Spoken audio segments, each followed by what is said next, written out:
Hello, and welcome to the Rough Edges podcast with Sarah I. Fox.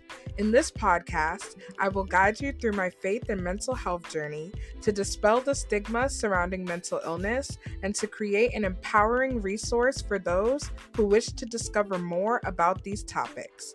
I pray that this podcast will not only bless you, but that it will bring growth and healing to our communities.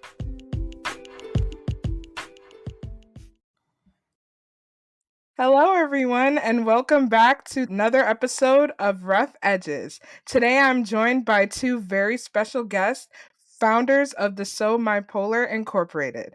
SoMyPolar Inc. consists of Melissa Duncan and Jihan Gabart, who are both founders of the nonprofit organization that services the mental health community. Melissa is diagnosed with more than one mental health condition and chooses to live a life more significant than what society portrays as possible. Her diagnoses were given over 10 years ago, consisting of bipolar disorder, OCD, and schizoaffective disorder. Jahan is currently her caregiver, a role that was thrown into her after witnessing the struggles of her childhood friend. A role unfamiliar for both embarked them on a journey. It catapulted them into a movement to fight stigmas and shed light on the life of the two, showing a great example of when people love others with mental illness and what it can do. SoMyPolar Inc. has hosted many discussion panels on mental health awareness, mental illness, and the vital role of a caregiver to someone with mental illness. Both Melissa and Jahan are from Miami Gardens, Florida, and represent their humble beginnings with pride. SoMyPolar was established in 2019 and is located in Aventura, Florida. Welcome, ladies. Hello. Hi, thank you so much for having us. Yes. And so before we dive into our topics for today, I want to pose this question to each of you. What are three things that you are most passionate about and why? That's a good question. So I guess I'll jump in and I'll go first. Three things that I'm passionate about. Well, the first thing I'm really passionate about is mental health and mental health awareness. Obviously, because I have mental illnesses, like you mentioned, Sarah, in the introduction. I think that sometimes the things that hurt us so much, we have to turn them around for good and turn them into some type of purpose. So that's my first passion. Second passion is about really ending the stigma. And I really mean that because it hurts so many of us. So many of us are kind of driven into these corners because we're not able to talk about what we've gone through, what we're going through, even sometimes what we've been through in childhood. Just carrying that weight around of the hush hush of mental illness. I'm really passionate about fighting that stigma. And third, I'm passionate about food. I love to eat. I really do. Um, I'm battling, because as you know, Sarah, certain things we shouldn't eat, certain things we have to stay away from with our diagnosis, but it's hard, girl. So I wanted to put that out there. Okay, so the question was the three things we're passionate about. Yes. Okay, so I'm a Scorpio, so I have so much passion, right? So, of course, my number one is loyalty, my number two is love, and my third is community. And not necessarily in that order, but those are three things that I am extremely passionate about. When you start a journey, you finish that journey. When you love, it's forever, and community is what gets all of us through. So that's the long of the short of it. Or the short of the long of it, whatever. Mm, that was good. That's some good ones too. Yes, I love all of those. Like I Yeah, resonate with them, especially like with the food, of course, first and foremost. yeah, we all love But to eat. yes, but I also love like the community and the passion for mental health because I think that's where we all align because I'm also passionate about mental health topics and just like you said, Melissa, just breaking down those barriers and that stigma in these communities, especially the Caribbean community and the church community. But we will get to that. But before we go further into those topics, can you both share about your mental health journeys and how did you decide to become mental health advocates? So I'll go first with this one. I decided to become an advocate, obviously, um, helping out my best friend, which I didn't know that I was going to be a caregiver at some point in my life. I was just on a journey. You're on a journey with your girlfriend. Like, this is your best girlfriend, and you go through certain things with her. And, it's your best friend. So who else are you going to allow your best friend to lean on? you Right. know? And who are you going to allow her to be? You see things and it's like, okay, well, this can be viewed a couple different ways, and you may not want someone to view your friend in that light. So you just become, I became overprotective, where it's like, I have to be this, I have to be this, I have to be this, because I saw certain behaviors that I wasn't sure that she would want people to see her in that light at that time. So I just became that person, you know?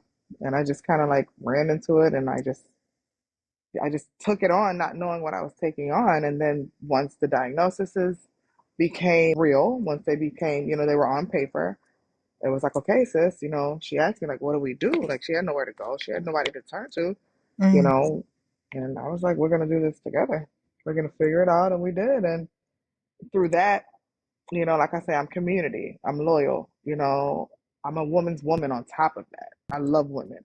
You know, I love women. I love successful women. I love every type of woman because we are all special. We are all beautiful in some way. So of course my sis was gonna strive. Like and like really make it and really become who she is today. And that's where my advocacy came from. oh, yes. Love that. Yeah. Yeah, that's powerful. And I mean, imagine being on the other side of that. So I think that what you just said, Jen, speaks so much. And every time I hear you talk about it, it even speaks to me because it's like, wow, that's a lot. That's a lot. Um, so obviously, my mental health advocacy began with me. When I was really young, I had an idea that it was something missing, something that I needed, but I didn't know how to get, something I didn't know how to explain. And everywhere I looked, I didn't feel comfortable enough to be honest about what I was going through. And even within my family, I saw people that had mental illnesses but didn't want to necessarily be honest about them. Just different behaviors that it was like, oh my God, what's going on with y'all? Mm, So it was hard for me to connect with them. And obviously, then I try to disconnect from myself, which we can't. We run in circles, but we end up running right back into ourselves.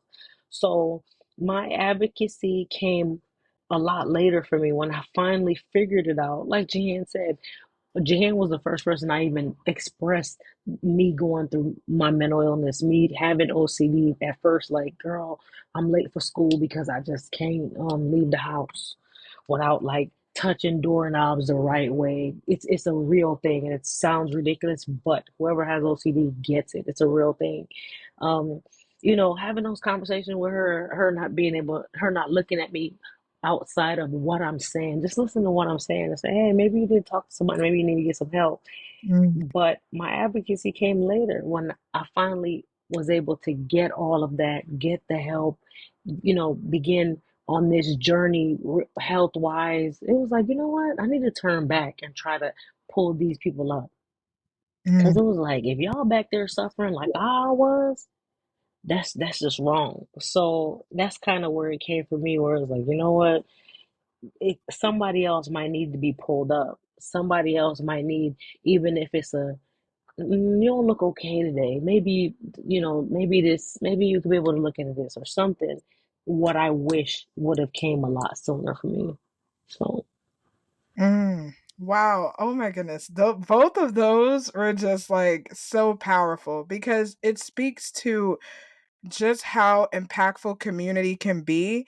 And Jihan, I love how you just started off by saying, hey, that's my best friend. And I want to help her out. I just appreciate how your stories go hand in hand and just like how important it is to take care of each other and uplift each other, like you were saying, Melissa.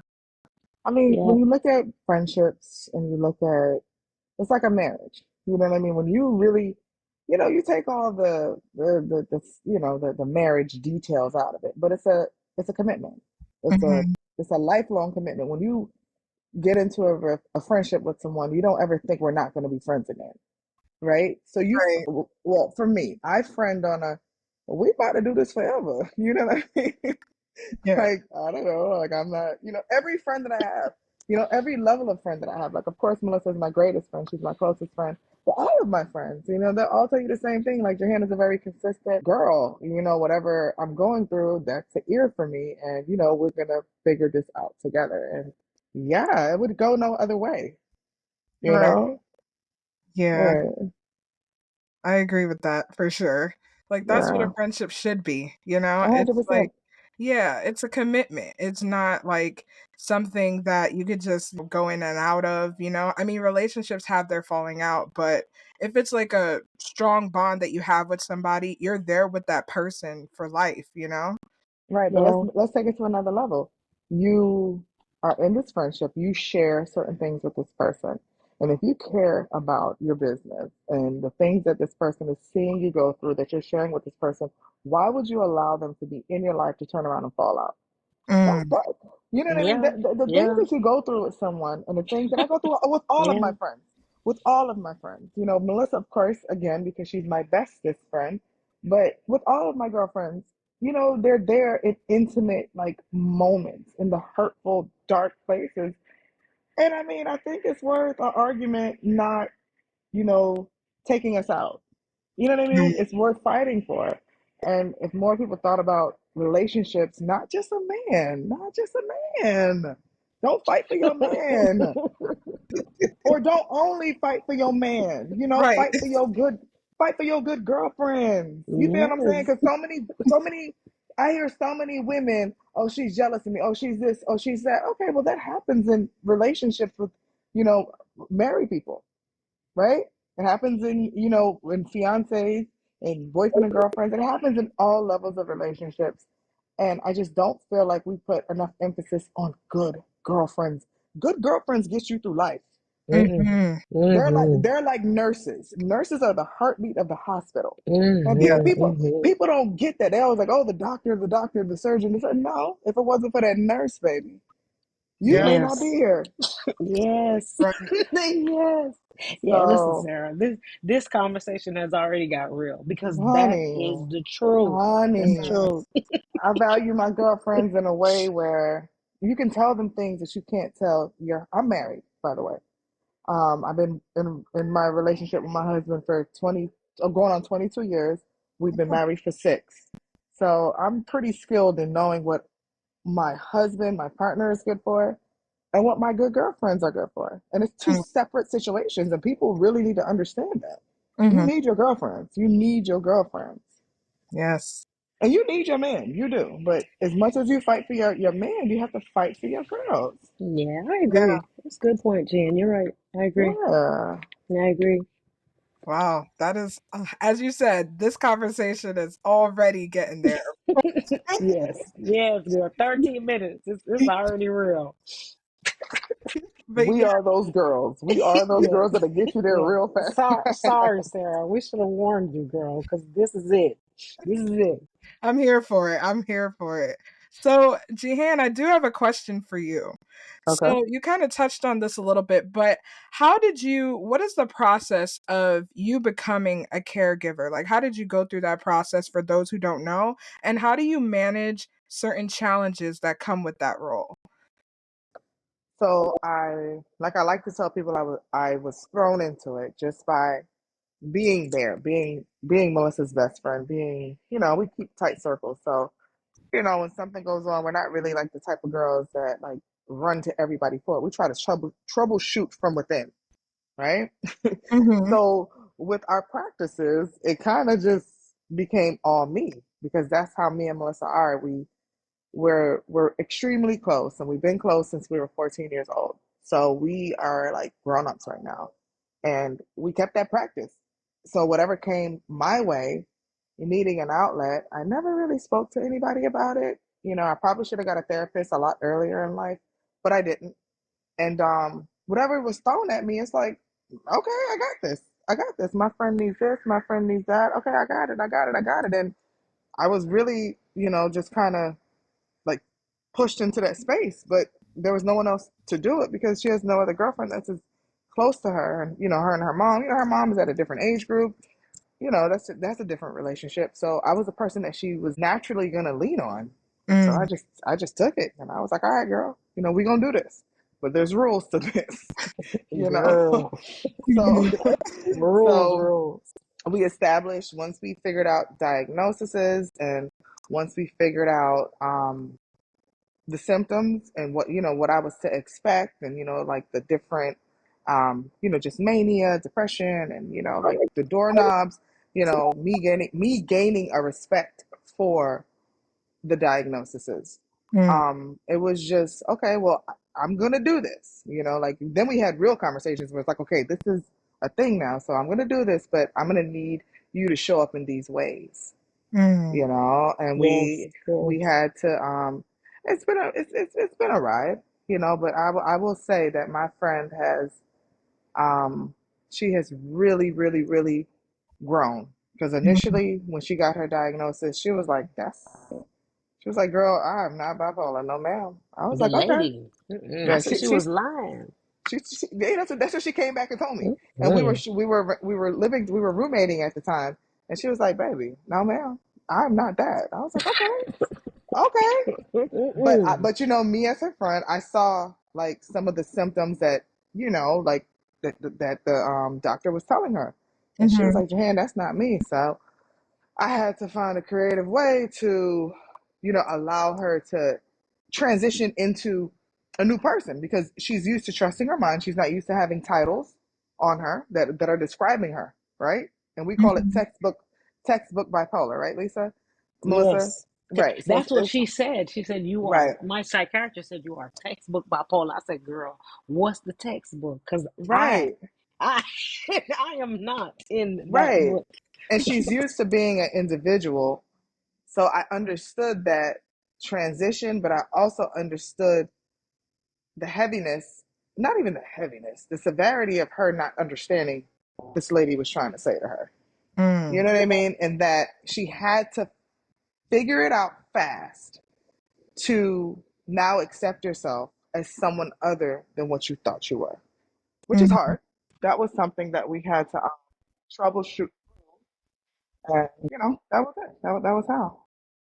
Yeah, wow. That was really good. And also I really appreciate like how you just took on that role of being a caregiver, because that role is not an easy role to have. And it comes with like a lot of sacrifices, a lot of like, just things that you have to deal with in addition to trying to help your friend, and it's just like that is just such an amazing friendship. I'm like, wow, like you becoming a caregiver for your friend. Like, I feel like that is the pinnacle of what a friendship could be, Right. you know? But, funny you say, like your shirt says Jesus. And I know we're going to get to the, to our faith, at some part in this conversation. But myself and Melissa's relationship was built on faith. Like when we were younger, she comes from a Christian background. I come from a Christian background, and I like to call her grandmother and my mother Bible beaters.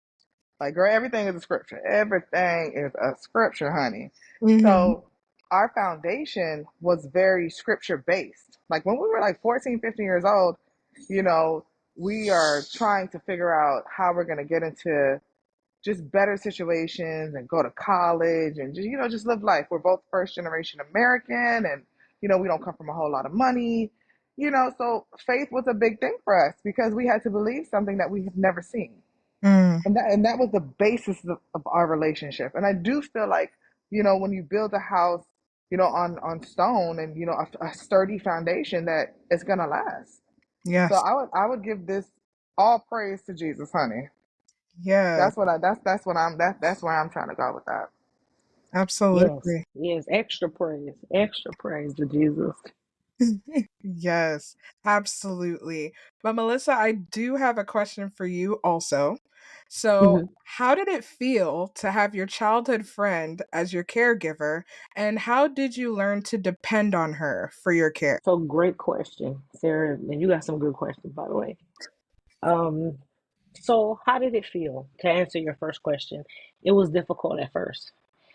So, I want people to understand that a caregiver role, just from seeing it and feeling it within a relationship, it's very difficult sometimes to receive because I'm a peer in the end of the day. Me and Jihan are the same age. So, first thing you think about, you think caregiver, you think a parent, you think of a nurse and a patient. You don't necessarily think your best friend, right? Right. So within our relationship is so many pockets of a relationship where we both go in and out of those spaces. So at first it was difficult. It was like, girl, I'm not doing that. I'm not doing that. Like I'm not doing that. Where it's like I'm talking to my best friend, I'm talking to my friend. Like, oh yeah, we going out the bar. Jen's like, oh, I don't think you should have another drink. Why not? Girl, listen, we gonna turn up, like that kind of mentality.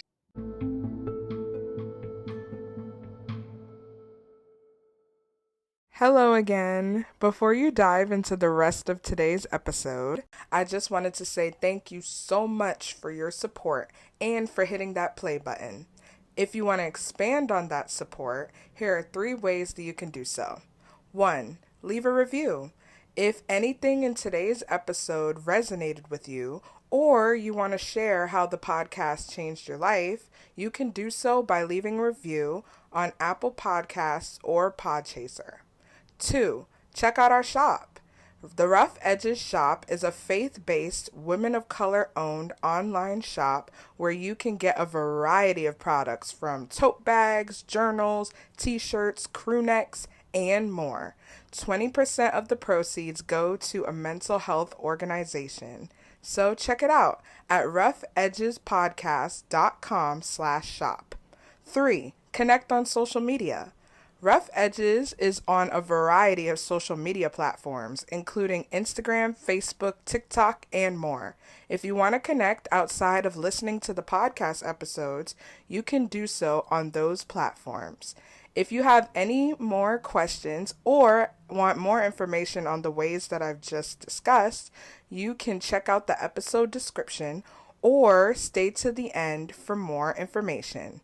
Now, enjoy your episode. So the transition at first was difficult for me. I knew that I needed it.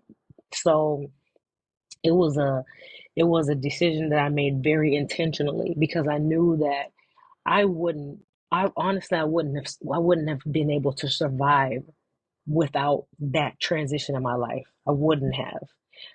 At that point, I was just kind of spiraling and really I needed somebody to follow at that point. And I think that a lot of time people take it as weakness to need someone or to need to follow someone. But at times that'll save your life, you know?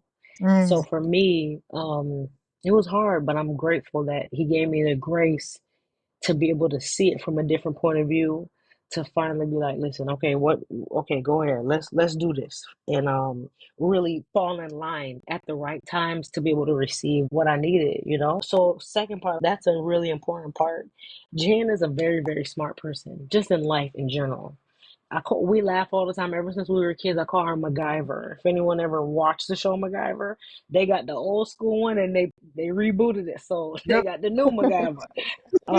But listen, girl, you get this girl a pack of matches and $10. She can get you to Japan if you really need to get over there. That's how she thinks. You know, you know what I mean? So for Yeah. me, I felt like, ooh. So part of me was like, wow, to trust her was easy because I already felt like, just as a person, I always looked up to Jan just as a super empathetic person, a smart person. So a lot of times people don't understand that within true relationships, these are people that you choose because it's something amazing about them. You're not just hanging around people because it's like, I'm just like watching my minutes go by. You pick these people, especially the ones closest to you, because it's something amazing about them, something they have that you don't, that it's like, wow, look at this person. So I always felt like that about her, regardless. So to trust her wasn't a deal. It was to trust that I would be accepting of this process, I felt like Mm, was my biggest battle. It was like, no, I know Yeah. you got this, but do I want you to have this? It's a whole nother Right, question. right, right. Right. It was a thing, and I think it's because, like you said, where you're older than me, and you are a take charge person. You always want to make sure that whenever you're in any situation, relationship, if you're hosting a party, if you're at work and you're guiding your crew, that you got this and your people are good. So when you realize that you weren't good and you had to depend on me in that way, it was like a little transition. It wasn't a bad one. I'm lying. It was. It was. Ooh, it was It hard. Ooh, it was hard. was. Ooh, it was hard. You know, I'm sometimes you get sorry, on the other friend. I'm side. sorry, friend. Listen. Girl, you No, get on the other ma'am. side, you're like, oh, that No, wasn't it was bad. It hard. was That time. bad. It was bad. I'm not Yeah, gonna do that. No, no. I'm it gonna give the was people what they bad. came for. I'm Yes, giving the yes, people what they came for. yes. It And was bad. it was a thing because she is such a take charge person. She's a center of attention. Mel is a person that always wants to take care of people. Like if we go to dinner, she got the bill. Like she's just that type of person. mm, So to be vulnerable in that space, and like she said, she trusted me, and she's always given me the accolades. She's always told me, Jahan, I admire you for this, for that, and this, that, and third. But just giving over a piece of her power was a mm, thing. And I understand that. I totally understand that. For any person walking this earth, one day you're told that you have an ailment. And to be successful or to, be, what you thought you wanted to be or to get to the, skies is the limit stage, in your life that you may need help from someone. That's some BS, and I understood the process. It was just a hard process because a lot of times I found myself telling her, sis, I'm on your side. I'm on your side. I'm on your side. I'm on your side. I'm on your side. Yes, Like I had to say it in so many different ways. so many different And ways. she, Yeah. it took almost maybe like 8, 9 years for Mhm. us Mhm. for her to just say, you know what? You're on my side. mm, Mhm. Mhm. Mhm. And when conversations get tough and when she's cycling and going through what she goes through and I call something out for her to be humble enough, or I don't know if humble is the word, or just to be in control enough to know that it's okay that mm, my sister's telling me something that I may not notice right now, and I may need help with this because I may be, in an element that I didn't realize I was moving into. mm. So, Wow. yes. Yeah, wow, that's incredible. And in hearing you guys' story, it really reminds me of me and my mom because Oh wow. because when I first got diagnosed with bipolar disorder, I was like the same as you, Melissa. I was like, nope, this is not it. I do not have this. And my mom was like, no, you do. You're in the hospital. Come back down to earth, please. Right. Right. Yeah. Right. But in hearing like the amount of support, and Jihan, you mentioned this, like you had to constantly reassure her that like, hey, I'm on your side. Like I'm not against you. Like I'm trying to support you. And even hearing that right now, and I'm thinking about it, and I'm like, wow, how many times has my mom had to reassure me, like, hey, I'm with you. I'm here for Amen. you, you know? And Amen. Amen. Amen. it's Amen. really a Yeah. blessing because we Yeah. don't have that in our communities. We don't have like parents or, people from the older generation who don't really understand or have that willingness to understand mental health. And it's just, it gets me emotional sometimes. So I'm going to try not to cry. Amen. But, No, but Amen. amen. No, Sarah, it's okay. No, but Amen. that's a good thing for it to, penetrate, to the depths of you because what you ladies, experience is something that I don't experience. I just recently, went through postpartum. I have a young child and it's a thing, you have no reason why. Like why? Why do I feel this way? I don't know. And one day you just cycle out of it, right? right. It's the Yeah. Mhm. weirdest thing. And Yeah. and I felt like God had, put these things in my way so I can better relate to my friend. Mhm. as her caregiver, just to understand that whenever she's not feeling good or whenever she's just not, up for it, she's not up for it. So my level of empathy has gone up, and just my level of understanding to our chemicals and how sensitive our brains are, just how, like just going through things. I went through a pregnancy and it just threw me in a different situation. Mhm. So, and that made me relate to my best friend, the person who I'm a caregiver to, better. Yeah, And I was yeah, grateful for that. yeah, Mhm. yeah. It was hard though to see that reverse, just the really quick, just to see that and see you in that space was so hard for me because it was like, ooh, Yeah. damn. So that's how I look. Oh Yeah, man, this girl. was Yeah. it was A lot of difficult. things you have It was told difficult. me and you tried to explain to me, I did not. I was always, sympathetic and was there with you and trying my best to understand and be of service in any way that I could. Trying to tone down my attitude and whatever I got going on so I can help you. But when I went through it, it gave me like a front row seat. I was in the seat, Yeah, right? yeah, Like my yeah. hormones, like I give birth to this baby and my hormones like drop. And I go home with this baby and I'm like, well, what am I supposed to do with this baby? Like whose baby is this?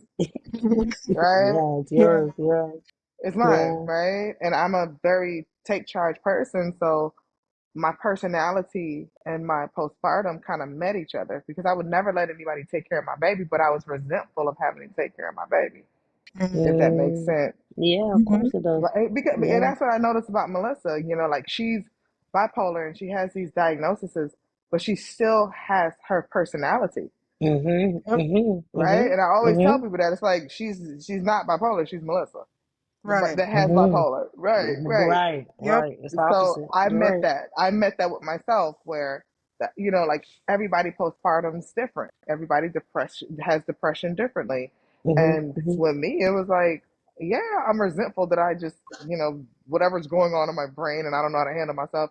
But I'll change her pamper. Excuse me, I got this. Mhm. Girl, as resentful and as annoyed as I was, Oh, damn. Yes. listen, Yeah. Melissa will be like, no, Yeah. I got it. No, you don't. No, you don't. No, you don't. Mm-mm. This is my daughter, and I got it. My husband would try to step in. Please move, sir. Please move, sir. But you know what? Because that's my That's a real thing. personality. Yeah, Yeah. it's a Yeah. real thing. And people don't really talk about that. But depression also comes with anger too. Mhm. That's a part of depression that people don't really talk about. So sometimes people say, "Oh, you're so angry," or some terms that they use for different women of color or angry black women. Depression also shows in anger. So people need to kind of keep that in mind when they see people going through different things. That resentment is real. You don't even know why. It's just something that's just sitting there, and it Yeah. comes out in really harsh ways sometimes. Mm, yeah. No, that's very true. And there was one thing I wanted to pinpoint from what you guys were talking about is the fact that you still have your personality. Like you're not defined by your diagnosis. It's like you're not because that was the thing for me to kind of like really grasp in being diagnosed. Just like really understanding that just because I have this diagnosis doesn't mean that I can't live the life that I want to live or achieve what I want to achieve. And I don't think that gets talked about often because it's just that layer of stigma that says, Facts. like, Yeah. oh, you can't achieve this and you can't do this with your future. You still have your personality. You're still a whole great girl, I'm sure. Oh, And it's just like somebody who has an anger issue, right? You let that get the best of you. And not that bipolar gets the best of you, but I'm just saying, like, you let that get the best of you at times. So at times, you're just different than who you are most of the time, if that right. makes sense. Yeah. Yeah, and then it stands, hold on to who you are because you're not bipolar. I mean, that's just your diagnosis and it shows up sometimes. It's just like being diabetic. Like you're not diabetic 100% of the time. It just shows up sometimes. Right. Right. So, No, yeah. that's so true. Yeah, very true. Very true. Yeah, so I do want to shift into the creation of SoMyPolar Inc.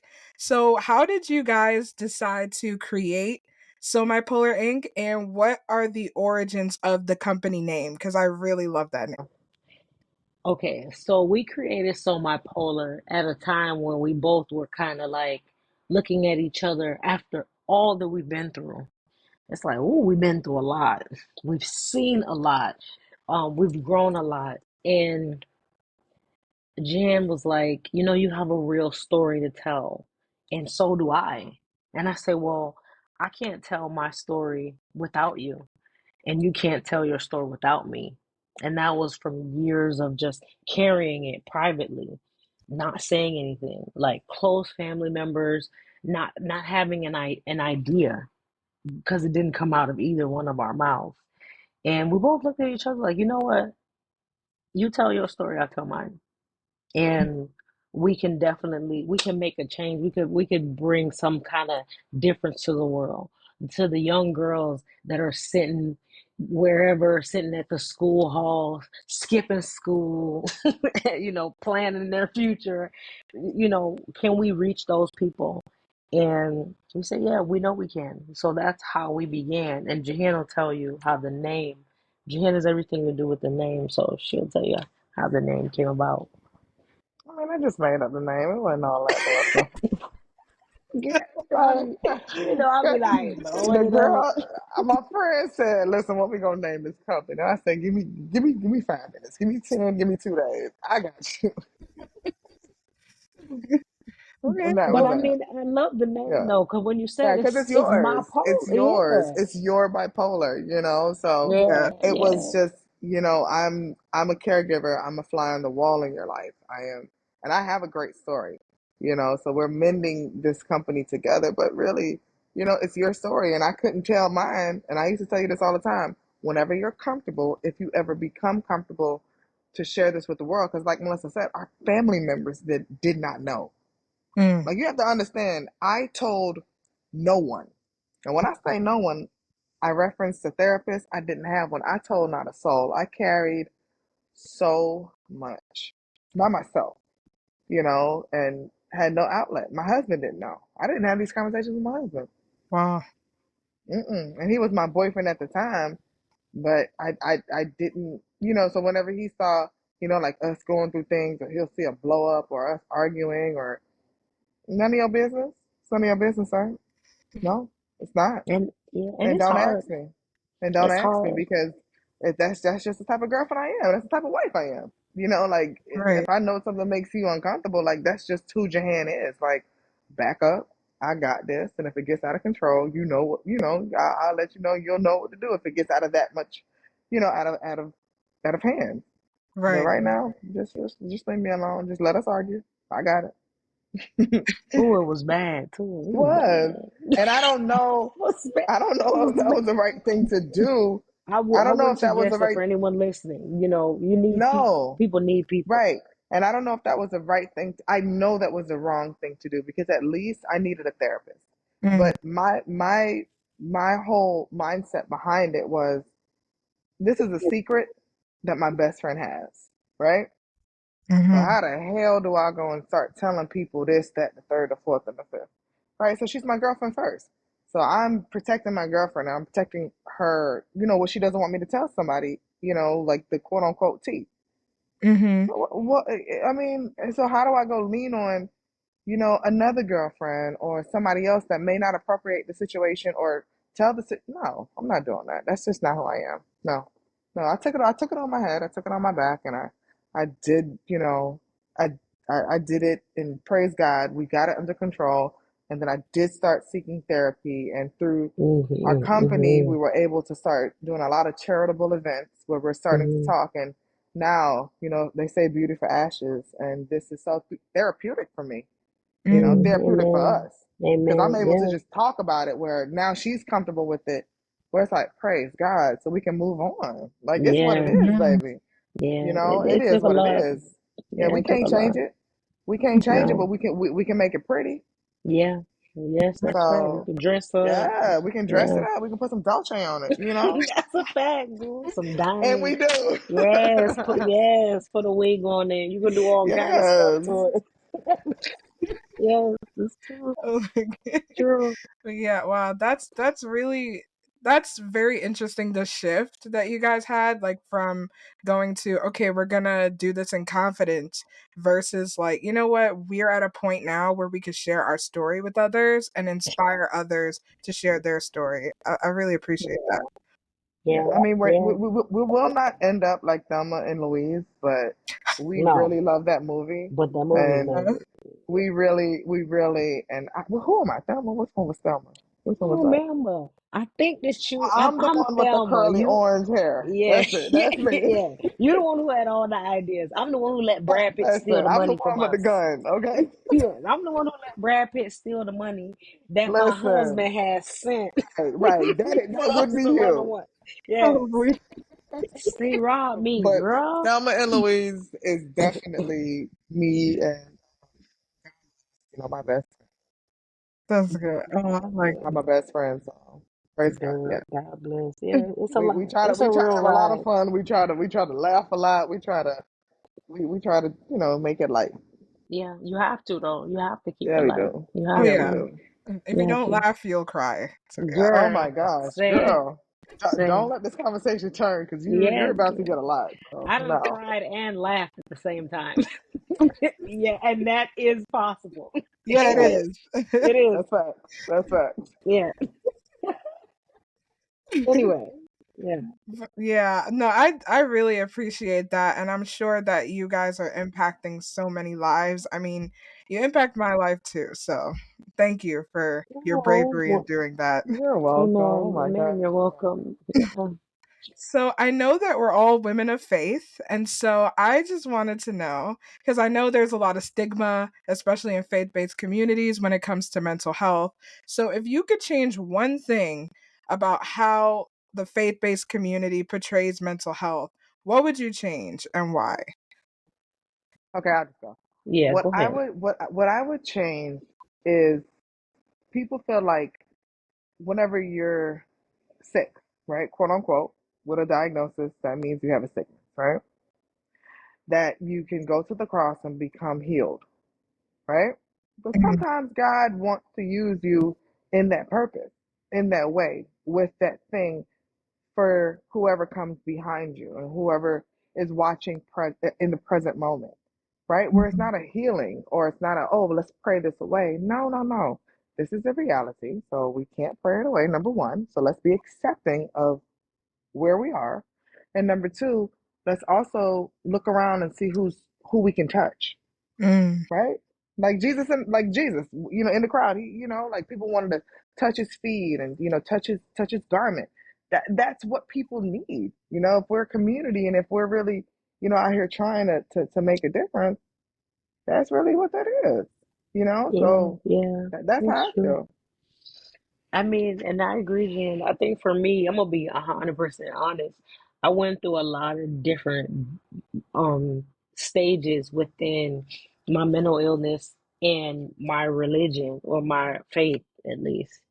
I felt like for a long time it was like, why me?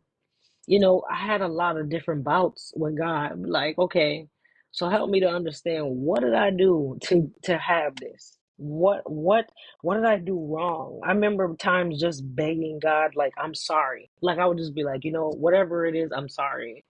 I don't even know, but I'm sorry. And so I felt like that for a really long time. Like I was just being persecuted almost. And then what Jahan said, I started to look at it differently. Like, okay, Melissa, you're not healed, but he gave you a way to see. He gave you a way to Hmm. see through this. So take this and use it for good. Take this and use it. But I wish the church would not attach it with the devil. That was the Mm. hardest battle for me. And honestly, I'll be honest with you, still to this day, I have to continue to pray through those times because that's the devil. So it's like so basically you're telling me I'm made of the devil. mm, That's such a hard thing when you Yes, yes, yes. when you really like you love the Lord, you really try to put yourself in that space, and it's like, so you telling me that I'm part of the devil? It's a real. I won't you swear, but it's a mind beep, mind beep. You know what I I mean? didn't know you Sometimes, felt that way. I didn't. man, Who told you that? Like, at what point was? what Mm, they did that's the biggest thing. That's the devil. It's the devil. That's how people But term it. but yeah. you think that it's the devil inside of you, or it's the devil just They would influencing say you? demon possession. That's what I Boom. Oh, yeah. Boom. Yes, Yeah. that's it. what? That's exactly it, Sarah. Exactly Yeah. Sarah, it. what's your background, Sarah? She's like, I'm coming to your church. No, so my background, I grew up in like the Brethren Assemblies, so the more traditional church, but now I'm at a Pentecostal church. Where are you from? Are you American? Oh yeah, I'm American, but my mom's from Grenada and my dad's from Aruba. Oh, okay, so you're Okay, so you're Caribbean. Caribbean. Yeah. Okay. Yep. Okay, so it's very similar to our culture. Yeah, Okay, which is Jamaican. Yeah, but that's Mm, Sarah hit on the head. That's exactly what it is.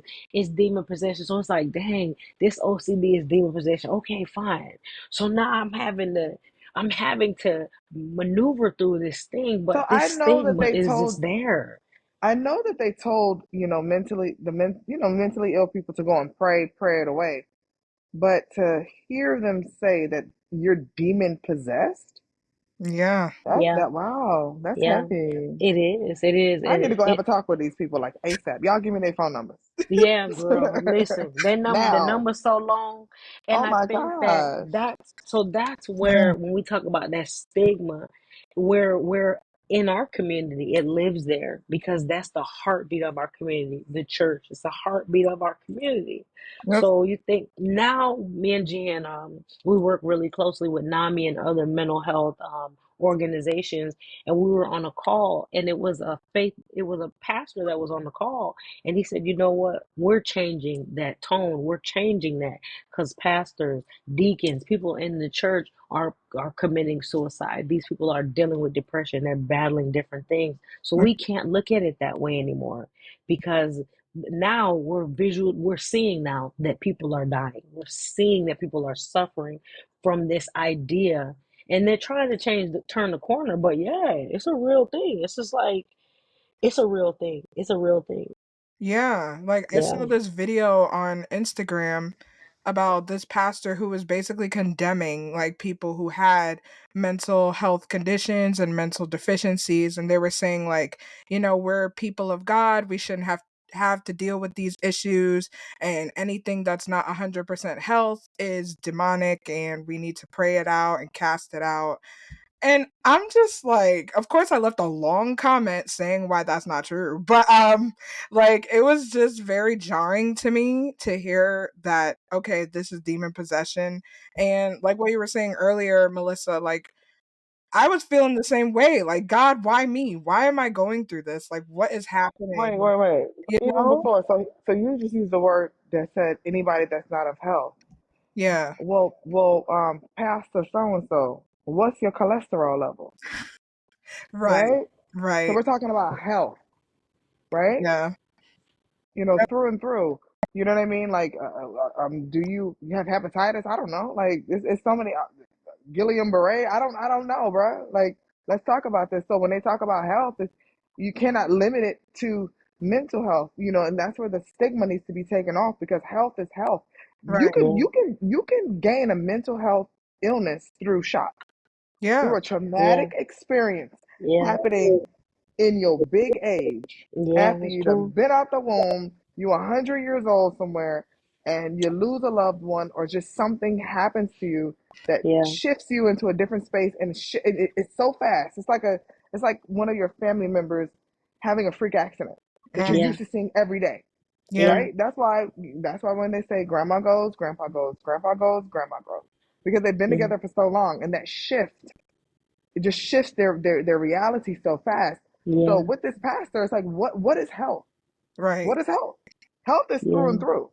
Right. Yeah. So True. Very true. I'm against what he said, and that was actually irresponsible, and just to be plain, it was stupid. Right.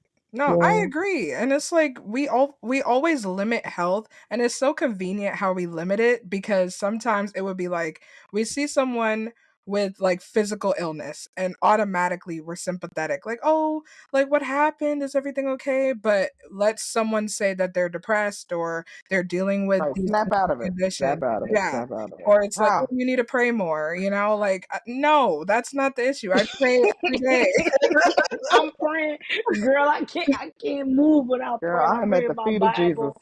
I'm Listen. yes, I'm Right. at the cross. Like I'm literally living at this spot for real. Right. And you're right. And that's another way people push the stigma, and they don't realize, but they really do shove you all the way out the room when they say stuff like that. They Yeah. like you're halfway there, and they say, "Well, you need to pray." You know what? Fine, fine. I need Right. to Because pray. Fine. God, so if God didn't give me a sound mind, and my mind tells me things and it races all day, well, He didn't give you a sound heart, honey, because it beats too fast.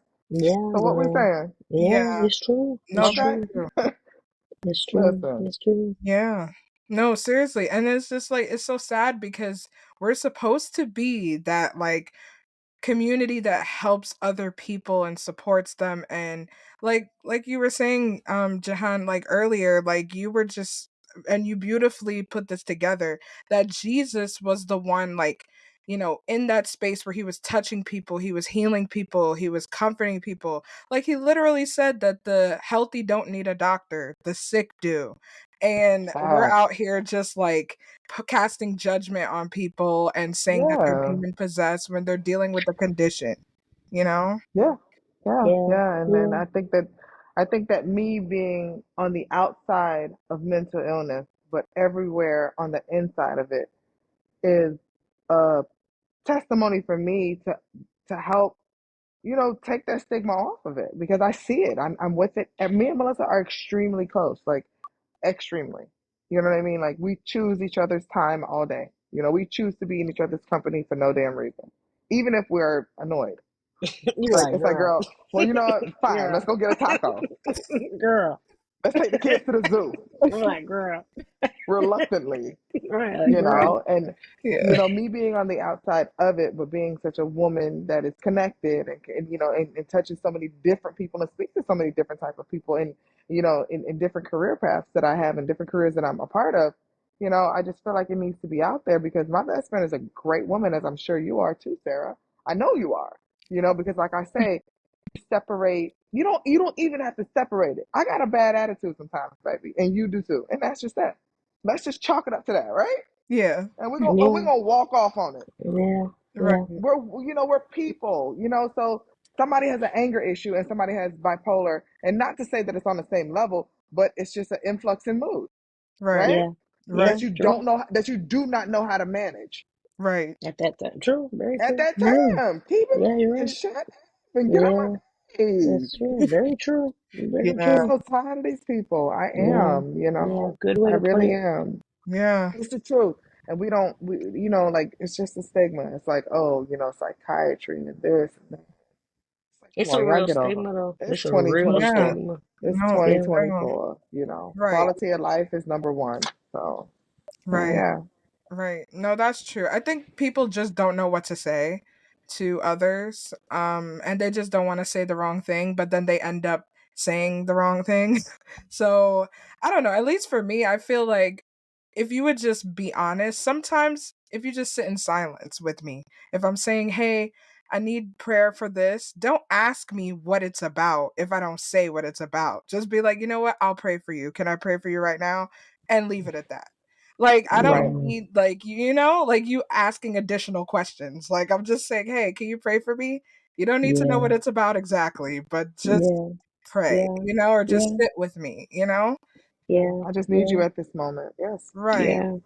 Yeah. Yeah, it's a hard it's a real balancing act, and I think that for us who have mental illness and who do deal with bipolar disorder, it's a real nuance. And if you look at the statistics, it's about two, maybe between now 3% of the population in America are diagnosed with bipolar disorder. So you think about this country and how many of us live here, and you think about 3%. So people are like, oh, I'm so bipolar, one day I like pink. No, no, no, no. It's not a lot of us. It's not many of us. And it's not very kind of common. So the things that we deal with are they're particular, they're different, they're hard to explain, they're hard to talk about. And it's hard to come across somebody that's gonna say, "Hey, me too." So that's another thing.